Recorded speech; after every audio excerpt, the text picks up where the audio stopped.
Welcome to the LDN Perspective podcast. Today you are joined by Mo. I'm going to be your super host today. It's going to be exciting. We're going to do this one a bit different. So I'm joined here by my friends Cam, Kojo. And this episode is about ethical and moral dilemmas. So I'm just going to first kind of explain what an ethical or moral dilemma is. So an ethical and moral dilemma is when a dilemma arises when a person is forced to decide between two moral sound options. But this may conflict with the established boundaries of social, work, country, or the law. So some moral dilemmas may involve following truth versus being loyal, following the law or the rules that have been compressed by individual situation, or concerns about an individual person versus the larger impact on the community. Yeah? So an ethical dilemma kind of differs from a moral because it very much involves following the rules rather than one's conscience. So although one's conscience can certainly move an individual to consider breaking the rules. So do you get that difference between ethical and moral? Yeah. What about you, Yeah, it makes Coach? sense. Yeah, I think just to add to that, my understanding about morals is it's like ideas we believe about right and wrong. And ethics could be actions not to get into trouble. So it could be the law, the government law. It could be workplace setting like processes or procedures, those kind of stuff. Yeah. Yeah. All right, so Perspectives, different views, one voice. we're going to go to the first quiz. Are you ready? Right, let's do this. Who's going first? I'll take this one, man. Come is acting shook, man. You want to go first, Coach? Okay, so this is the first quiz, yeah? And it's about your friend's traditional wedding, yeah? Yeah. So, your best friend's wedding. This is just an hour before the traditional wedding, you know, before everyone gets crazy excited. And earlier that day, you came across some definitive proof that your best friend's spouse is having an affair with the best man. Oh, wow. Wow. Jesus. Yeah? Okay. And you catch them sneaking in a room together earlier on as well. Yeah. Yeah? So when I say definitive proof, I'm talking you've got some kind of camera or something that even Shady couldn't say it wasn't me. You know what I mean? Like, you couldn't deny or back out of this or whatever. Yeah. Yeah? So if you tell your friend about the affair, you could ruin the day, but you don't want them, but then you don't want a cheater to get away with it. So option A, do you drop the bomb on your best friend, which will ruin the day, but then you don't want to ruin their entire life? Or option B, do you say nothing? I didn't see nothing.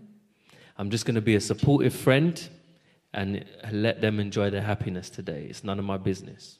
Me? Everything lock off. Lock off. Lock off that dance, mate. Nah, brother. Nah, everything lock off, mate. Wait, for me, straight off is option A. Obviously, like, I understand the whole... Because, you know, it's a big thing. Everyone's prepped. There's a lot of money that has been put into this. The event needs to go ahead. These traditionals are expensive, you know? Yeah, no, it's very expensive. And if it was to call off, people would be asking the question, why? Because people are setting off from all parts of the country to come to it. Okay. So I definitely understand that. But one thing I'll say to myself is that if I'm in that situation, would I like to know? And I'll say, yes, I would like to know. And if my friend kept that from me and I went through it and told me after, I would be gutted. And it's not necessarily that I'm saying because of that you should stop and not go ahead with it. I feel like that's their choice. It's not a decision I could make. I could only tell you that, look, I've seen this here. Look, this is the proof, man. I will not come to you to talk to you about this if it was just flirting. Like, this is some madness going on here. Yeah. But it will have to be upon you to make that decision. So for me personally, it's definitely going to be option A, and I'll feel nowhere about it. Nothing. Everything lock off. I'm blocking off the car park. No one's coming in here. Go home. There's nothing to see here. Right? Yeah, no, I think it will have to be option A for me. Okay, that's good. That was a nice, confident, straight. Yeah. There wasn't no real moral dilemma for you in that aspect then, no? No. All right. Nice and easy. Okay. All right, so the next quiz. Cam, you ready, yeah? Yeah. All right, so this one's a day at the beach, okay? Okay. So your family is vacationing alone on a private beach, and on this private beach, there's no bodyguards, lifeguards at all. So it's a private area, you just chill, relax, no lifeguards around. And you're there with your daughter and your niece, who are both the same age, 7 years old. They're like best friends, eager to get into the water and have some fun, play about. You know how kids do, yeah? So you've got some caution about you, yeah? Because the waters aren't too calm, yeah? You can see it's a bit wavy, it's a bit moving about. And then you look around and then you hear a scream. Ah! And that's the girls are screaming. They've been caught up in a strong current, yeah? And the only swimmers that are strong enough to save them is you at the time to go and grab them. There's nobody else around. It's just you lot, yeah? So your niece is a very poor swimmer. So you know that your niece isn't that good at swimming, yeah? But your daughter is slightly stronger, yeah? So she's got a 50% chance of holding off long enough until you was to come back to drop your niece to shore and then come back and get your daughter. 50% chance though, yeah? So do you A, save your daughter first, knowing that your niece will probably die, but you can't bear to lose your child? Or option B, do you save your niece first and then hope that your daughter can hold on long enough for you to come back and get her? Jeez. That's a madness. That's a difficult one. It's difficult in itself because I can't even swim anyway. I'm in the club. Oh, look, come on, guys. Come on, this way. Look at my hand action. Look at the hand action. Swim this way. Yeah. So, okay. So they're stuck on some plank or something that they're holding on. The current is pushing them away. Your niece can't swim at all, but your daughter is quite good. Who do you save first? See, it's hard in that situation because at the time, I guess instinctively, you might go for. You might feel you want to go for both. I don't know. So, and at this time, I guess at this time, I would know. Yeah, I know that there's a 50% chance my daughter's going to make it. Yeah, that she can hold on long enough for you to come back for her. I'd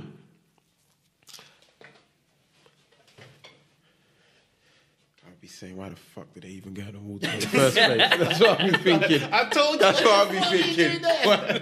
This is why. I would like to think I would go for. I could save both, so I would go for my niece first and then go for my daughter afterwards. Yeah. If there's a chance that the two of them can survive, that's the greatest outcome, and that's what I would go for.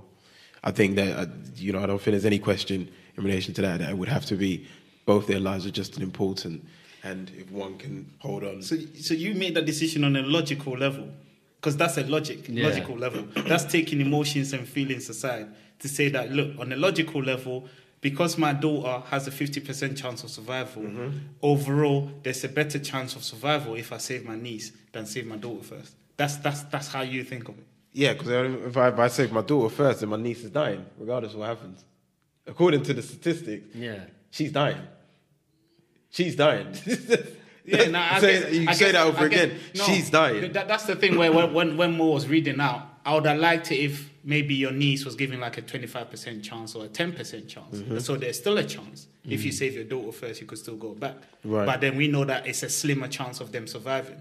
Yeah. So the likelihood is that they will die, but then there is still a bit of a chance. If you get what I mean, then that adds a bit more context. It's hard to say because I guess if you're in a position, that's why I said the first thing I said is if you're in a position, naturally you'd probably be drawn to saving your child first. It's a human. Be drawn to your child. And so if you're in that situation, it might be that I do first. But yeah, if I'm bringing it back down to logic, based on the information I have, I'd go for my niece and then my daughter afterwards, knowing that there's a chance of both of them surviving. With your moral and ethical grounding, you might go for my daughter first. You go for what would you do? What would you do? Moral and ethical grounding. yeah, from you, not necessarily, because what we need to take away here, we need to put logic aside. Yeah. Even though logic paints the scenery and things for us, we need to take it aside and say, with our grounding, our moral and ethical kind of grounding, what would we do in that specific situation? I might go for my daughter first. No, it's a hard thing. I might go for my daughter first. I'm sorry, man. Yeah. Totally agree. Like, what are you meant to do? Yeah. Okay. Yeah, no, I think that was a really hard one. That's a tough one. That's a really, really, really tough one to say, I must say. Okay. So, Mo, been giving us all these questions. Should I one read for it? you. So which one is it? This one. Okay, you are an EMT on the scene of a car crash that involves your spouse and the lover you didn't know she had. They are both gravely injured. Your spouse's injuries are the worst of them. You can tell it's unlikely she will pull through. Meanwhile, her lover has a neck wound which will prove fatal if pressure isn't applied soon. Whom do you choose to work on? Option A, work on your spouse, even though she cheated and probably wouldn't pull through. Your loyalty lies with them. Option B, work on her lover. They can definitely be saved, and even though you may hate them, saving them is your job. Oh, can I save both? See if I can save both. No, it's one. It's one. It's one option. Two. You gotta choose one. I'm just waiting. I'm waiting for you. Let's hear this one. Well, I would have thought my emotional response would be to save my lover, my spouse, and not even though, and not even think about the other person, to be honest. But so hold on, I'm trying to understand it more. So there's a better chance of me saving the lover cheater that she cheated on with than there is Your wife, you won't be able to save her.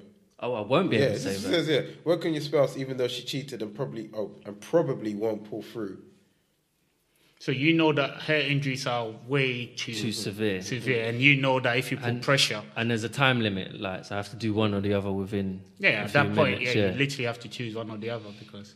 I think in them situations, I probably would just naturally go towards. No, would you just run away? It's not even a running away thing. I think it's like bandits. I can't deal with this. I think for me, I know how I am. Seeing my partner in pain hurts me. So witnessing that, I would just naturally go for them, and I probably wouldn't even see anybody else. As in, if I know myself, I wouldn't see anybody else. So I wouldn't even add the two together that she's cheated or there's another partner. But let's say you know. So let's take all that away. Let's say you know that is the person that she's been cheating with and all those kind of stuff. You know, and you are on the ground and you have to make this decision. Yeah. What would you do? I'd try and save my partner. Okay. Yeah. Yeah, that's who I'd try and save. I don't know, not in a bad thing as in because she's cheating. I think for me, I'm looking at the presence of life here. Right. Rather than anything else.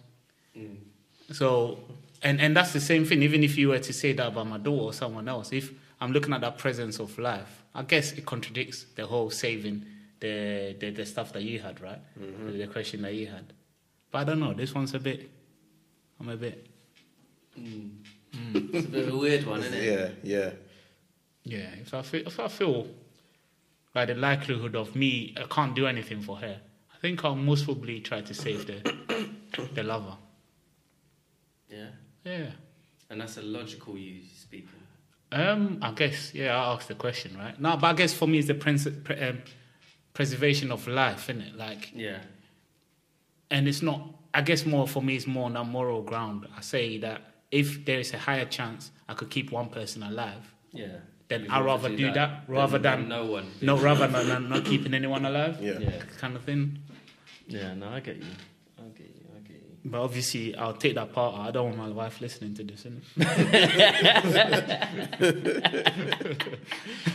Like, you said what? Perspectives, different views, one voice. Cool. So we are now on the next part of the episode. How did you find that, guys? Anyway, the whole quiz section and the questions and that. Yeah, interesting. Yeah. Yeah? It was tough. Yeah, interesting. Do you feel that you have some kind of ethical or moral boundaries that you're willing to uphold, or?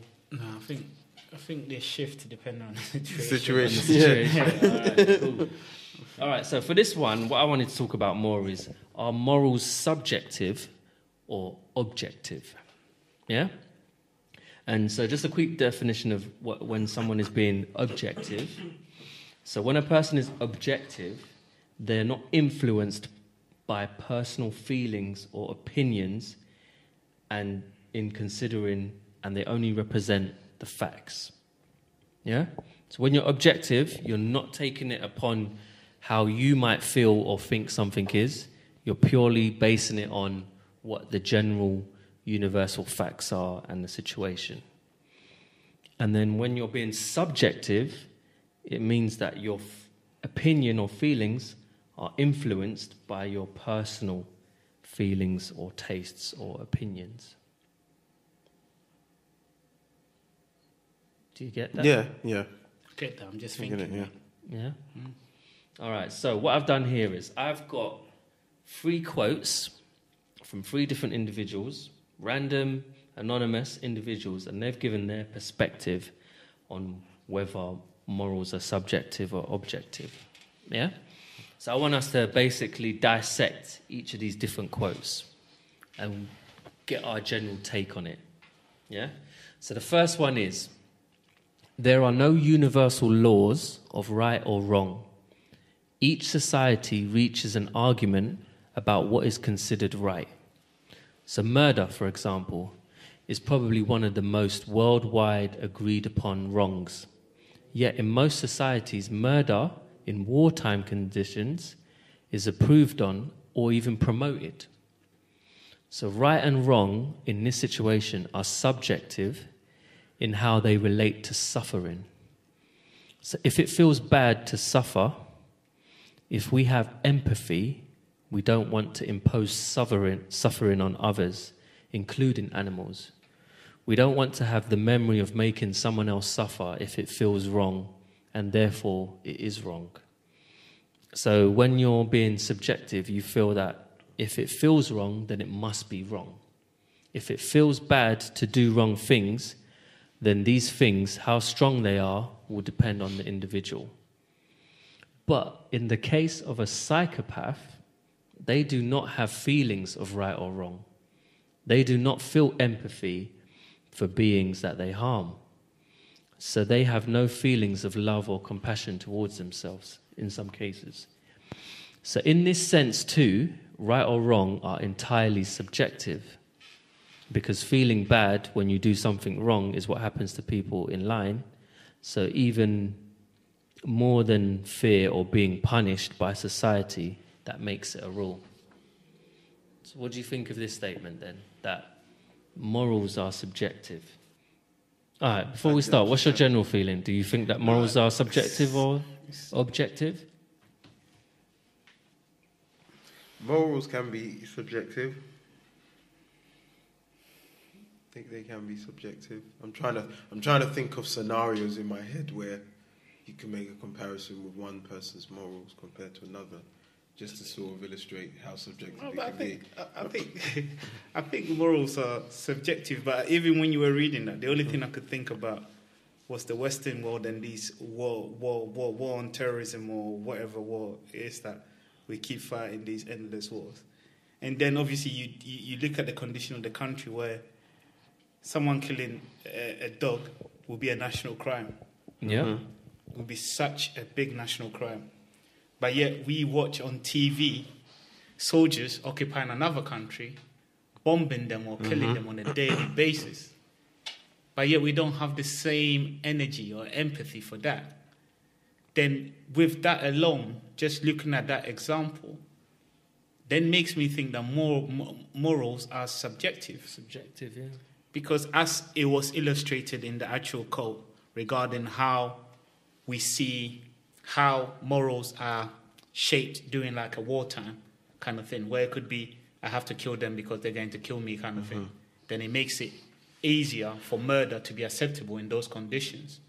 But for me, it's just that when you even mention that, the example that when Moore was reading it, the example that I could look at is how there is so much, we have energy for all these animal cruelty and all those kind of stuff, but human beings are dying, and I don't see the same people making the same kind of noises about it.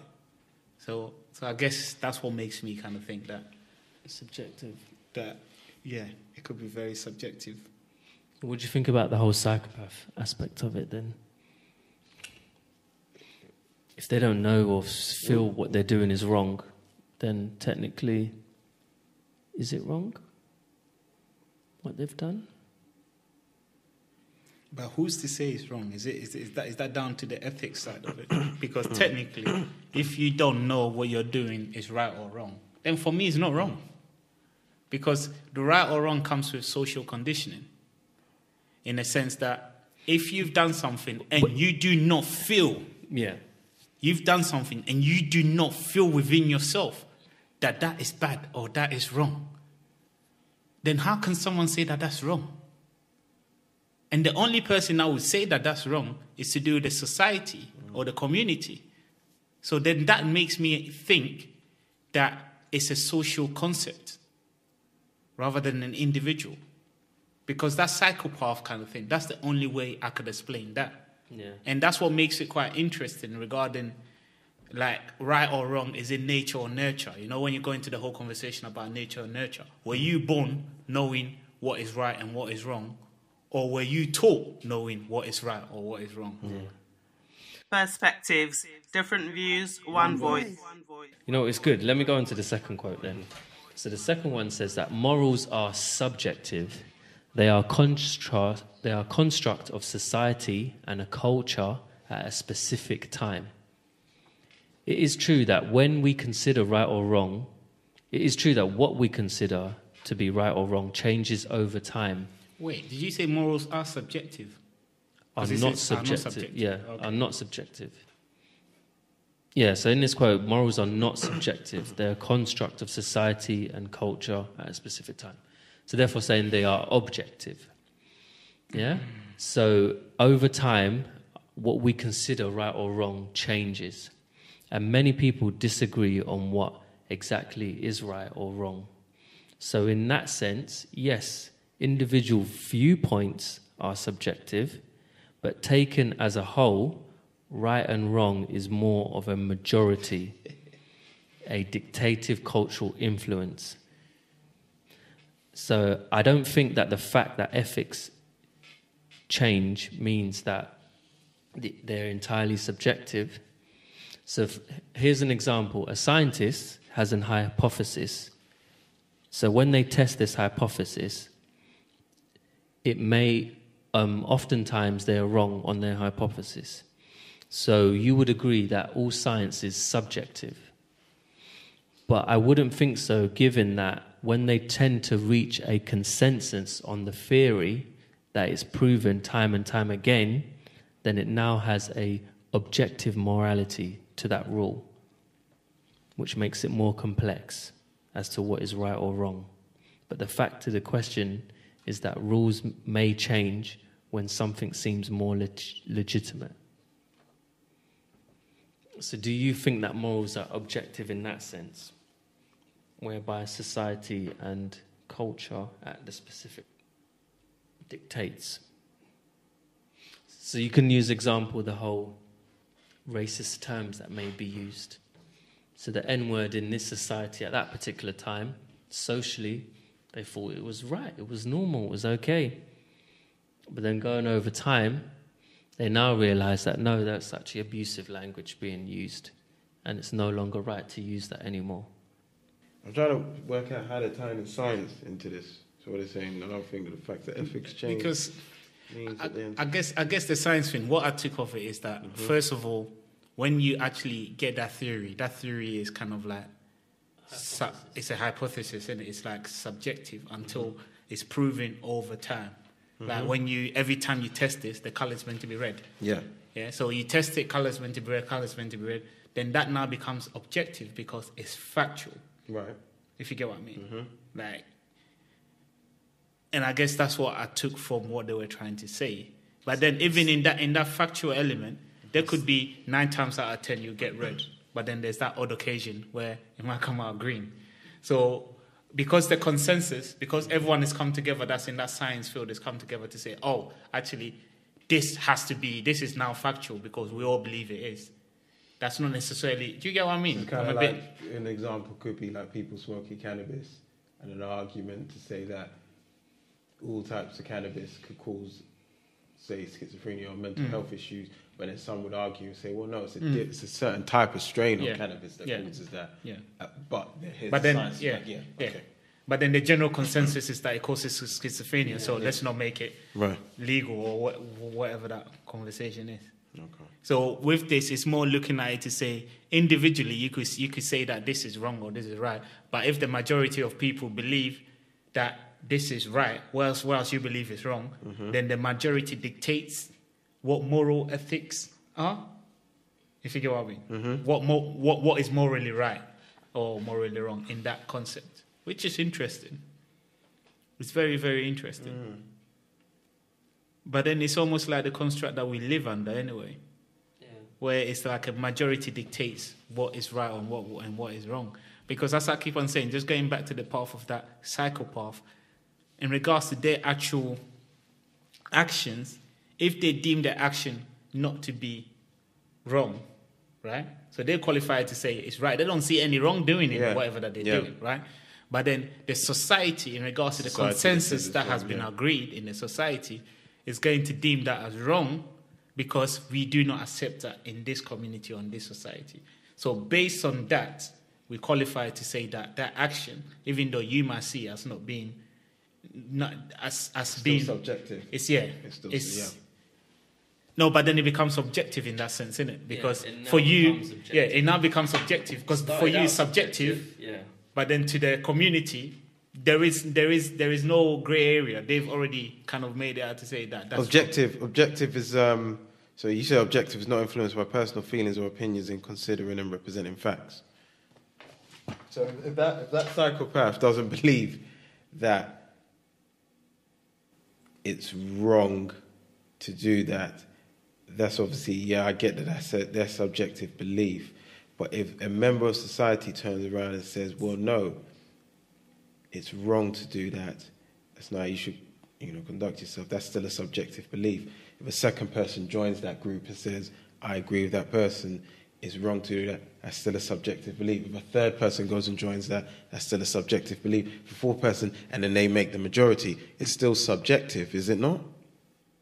It's just a collective. No, but it's subject collectively. You could say.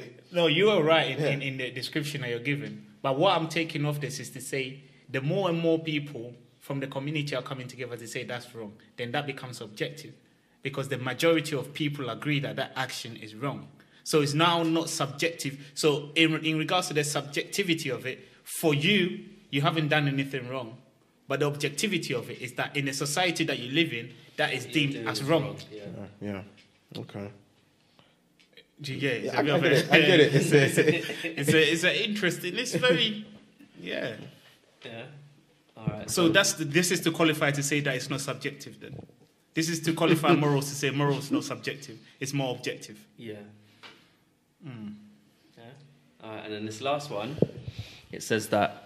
In this quote, it says that we may be confusing laws with moral and ethical structures. Yeah? So laws are set up so they don't harm, so harm doesn't come to people. So moral codes may align with laws, but doesn't make the laws moral, pronouncements. What does that mean? So it's saying that the laws aren't necessarily moral. Yeah? So laws are created not to bring harm to people, but that doesn't necessarily mean that the laws themselves are moral in their ruling. Yeah. Yeah? So morality is entirely subjective.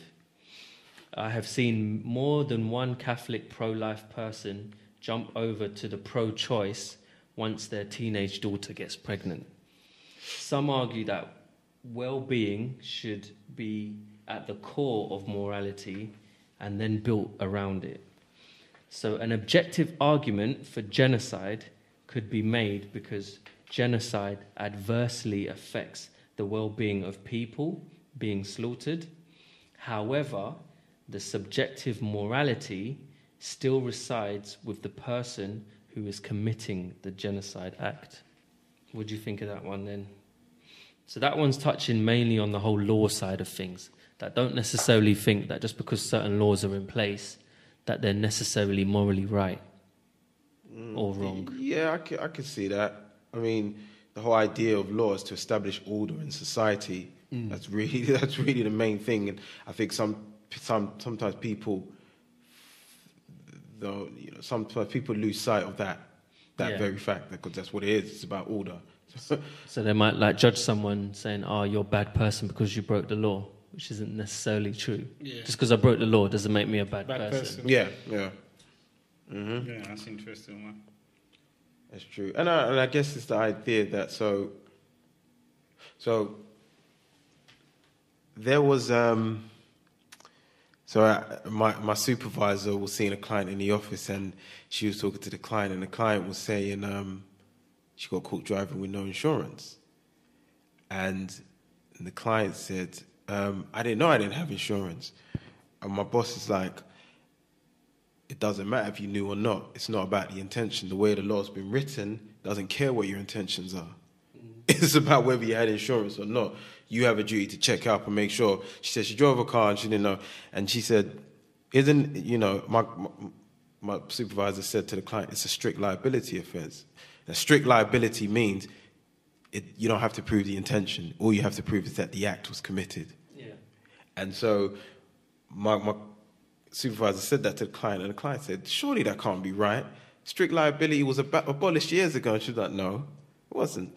But that's a layperson projecting what they feel should be the law onto, my supervisor. So they're saying, this is how the law should be, but that's not necessarily how it is. And I guess there's that sort of understanding of, bringing here saying that laws with moral and ethical strict structures can be confusing sometimes, because someone could think a law should...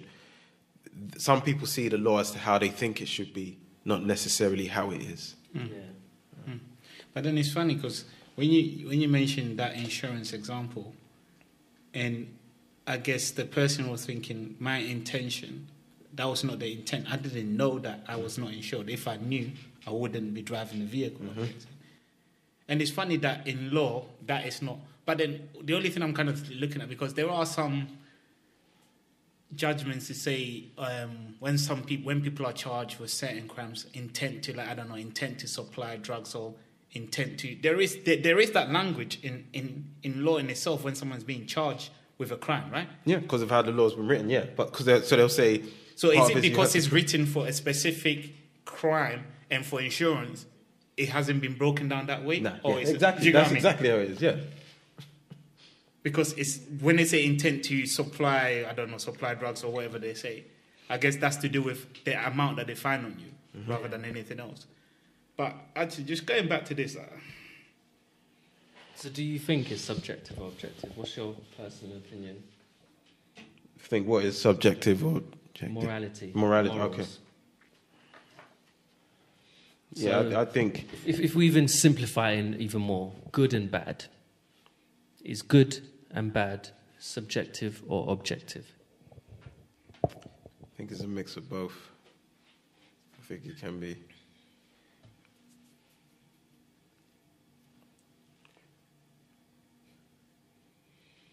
So So for me, I think personally it is subjective, and then it can be influenced in an objective manner. Is that confusing, what I just said? Yeah? So I'll elaborate. So in terms of subjective, a lot of the things that we do as bad and wrong is a lot of the time based on feelings. And then in the objective element is you might get a social group that they might consider something good and bad, but I think everything... No, I'll take it back. I think it's entirely subjective. And in the way I say that, it's not just for how you feel. There's also an element of personal benefit. Yeah? So I'll give you an example in terms of, let's say, invasions and war and stuff like that, the whole Libya thing that happened. In their eyes, they justified going into Libya because they felt that the people there were not being treated well. Being oppressed. Yeah, being oppressed, blah, blah, blah, this, that. And they felt that it was their duty to go in there and free these people. But then, in terms of, if you flip it on the other side, the people there, if they're saying that they don't feel oppressed or whatever, and they now see the foreign governments who think they're doing something good, but they now see them as being someone evil, because you're coming into our land, bombing, shooting, blah, blah, blah. You're causing us harm. So we see you as bad, even though you now see yourself as good, because you think you're coming to do something good. But in our eyes, no, you're coming to do something bad. And I find in life, generally, we judge a lot of people in terms of, because they've done something I see as bad, that they're a bad, evil person. But if in their mind they see it as good, should I really now still see them as bad? Because they see what they're doing as good.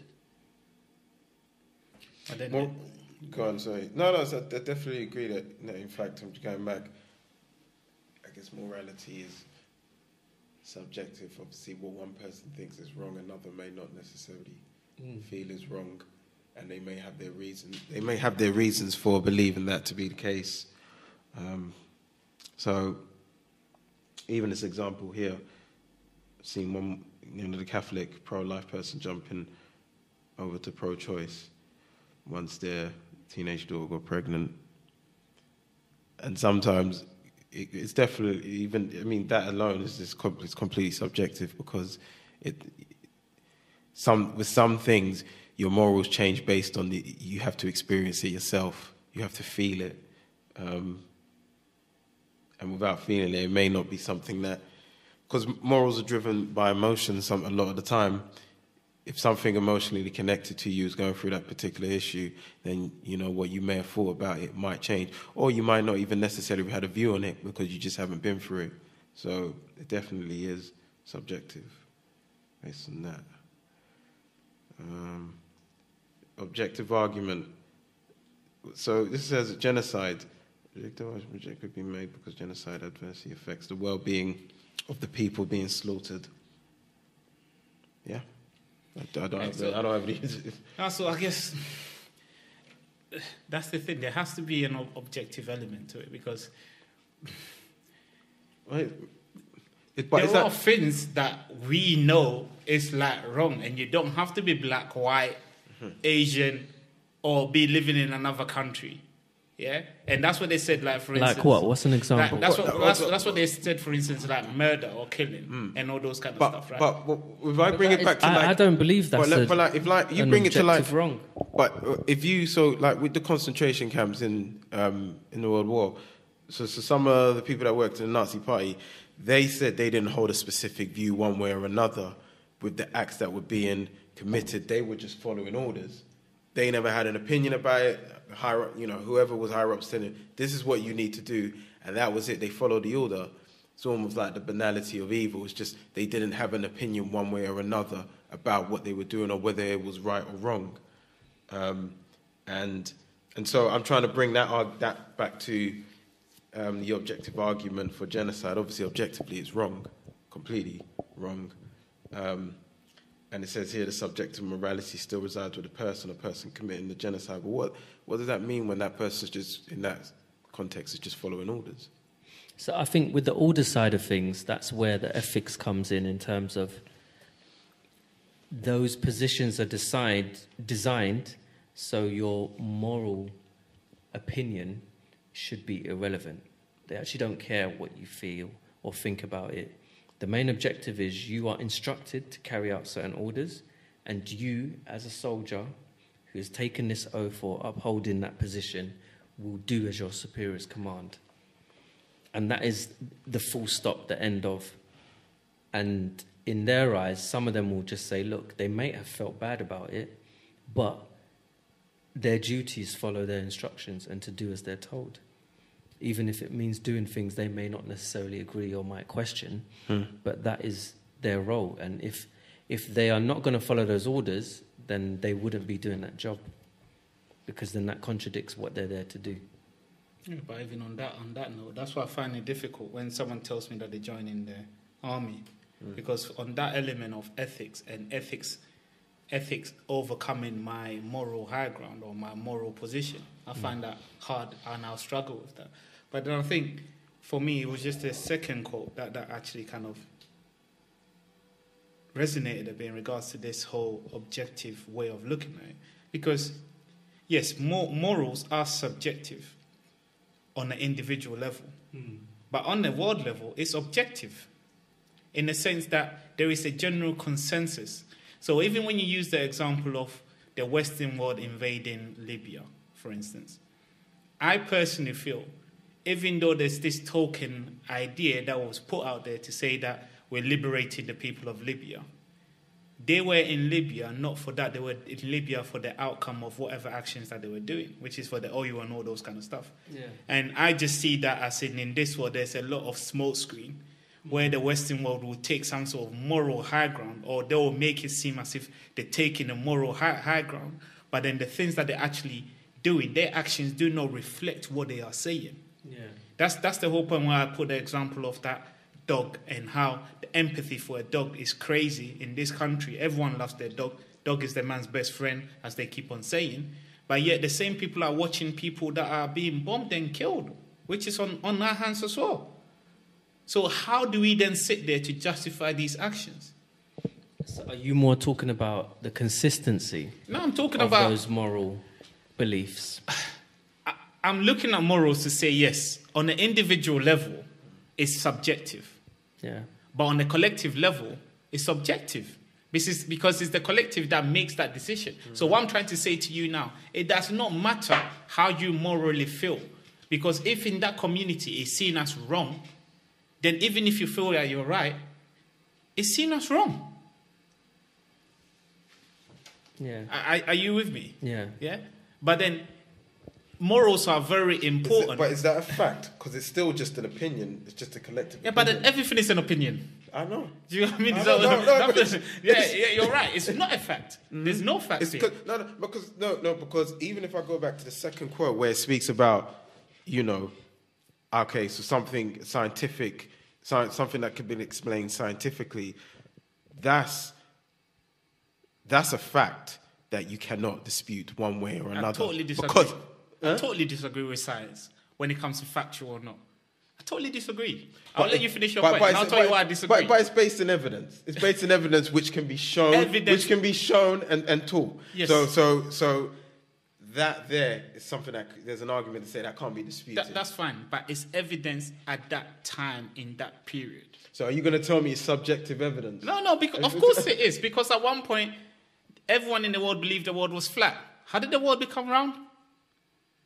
If you were to go back how many years ago, you could not have. I don't really know enough about that argument, but yeah, which is fair. I'm not even trying to put that on you, but there was a belief a couple of 100 years ago that the world was flat. Yeah, and that was based on some sort of scientific, or you could call it a collective, objective, moral belief, whatever way that you want to call it. So then you ask yourself that why does this change? It's because of discovery. Yeah. So for me, science is only relative to the period that it's in. until a new discovery is made. Because people could believe now that this is this is that. What makes you believe that this color is white? Yeah. What makes you believe that a specific? So when we say white, why would you think that we're seeing the same colors?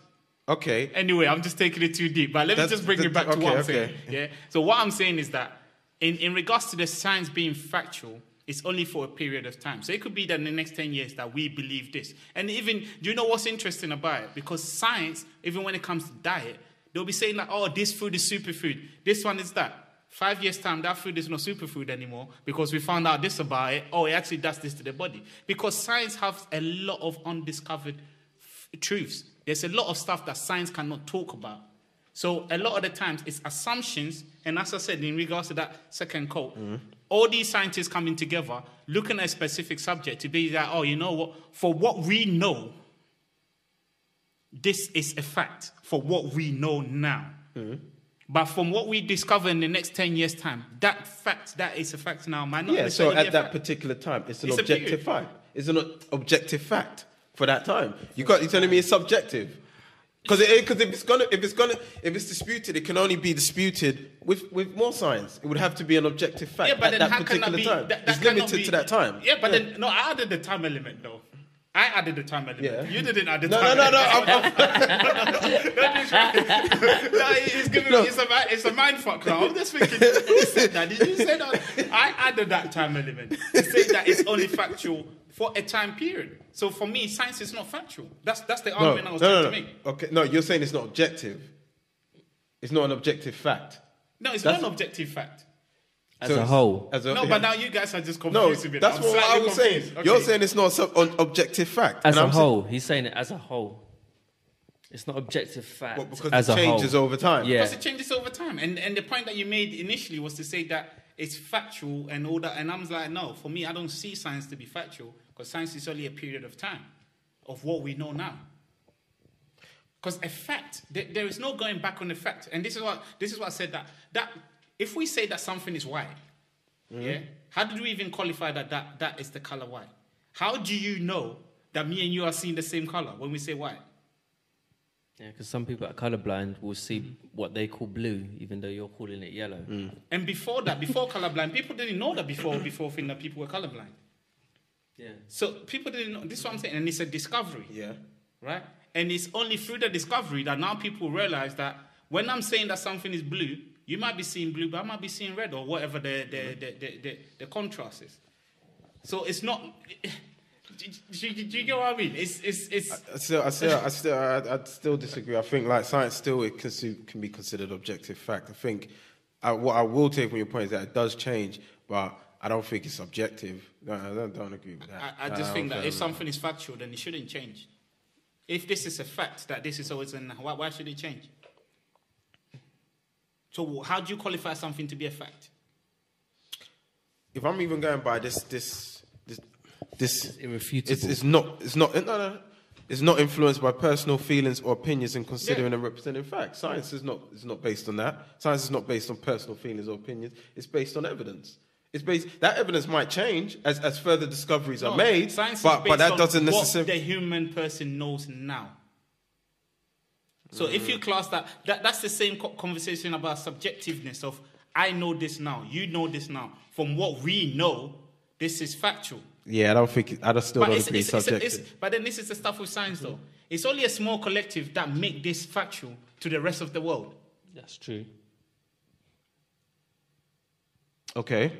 Yeah. Yeah. So how do you in that sense? How does the small minority dictate to the world what is factual and what is not? That'd be interesting. Based on their knowledge. It's not about universal knowledge here. We're not talking about universal knowledge. Based on their knowledge and their investigation or experiments that they've done. Yeah.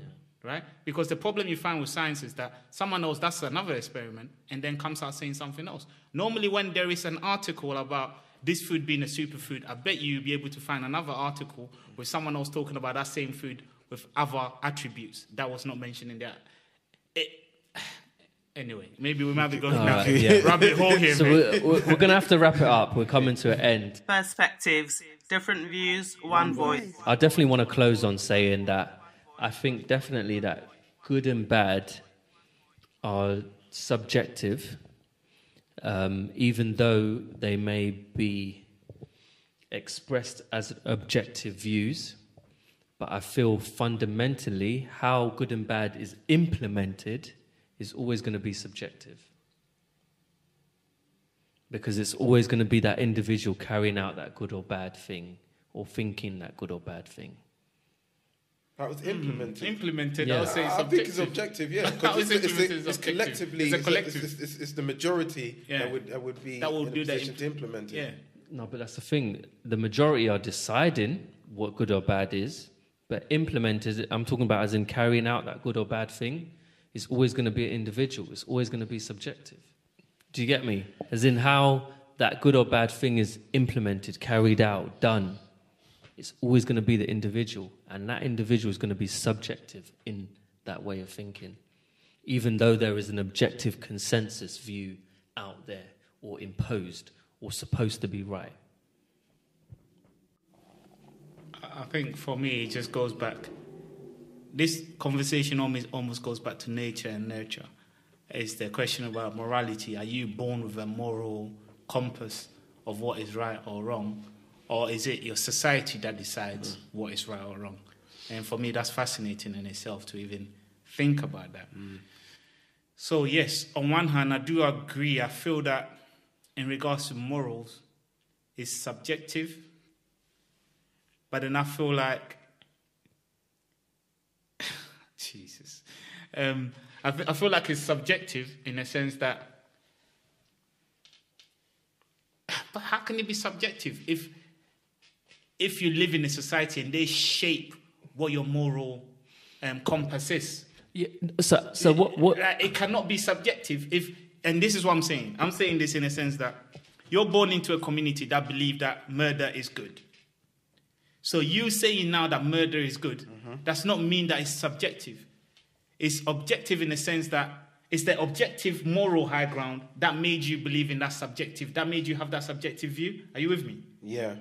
So, and I guess for me, I'll just stick around the nature and nurture stuff because that just gives me more of a crystal thinking than not. Because what I'm saying here is that I cannot qualify it to be subjective if that was directly influenced by your environment, which shaped that subjective moral high ground. So even though you feel like you're being subjective in regards to your morals, it was actually shaped by your environment, which is the objective part of it, if that makes sense. Okay. No. Did you get it? I could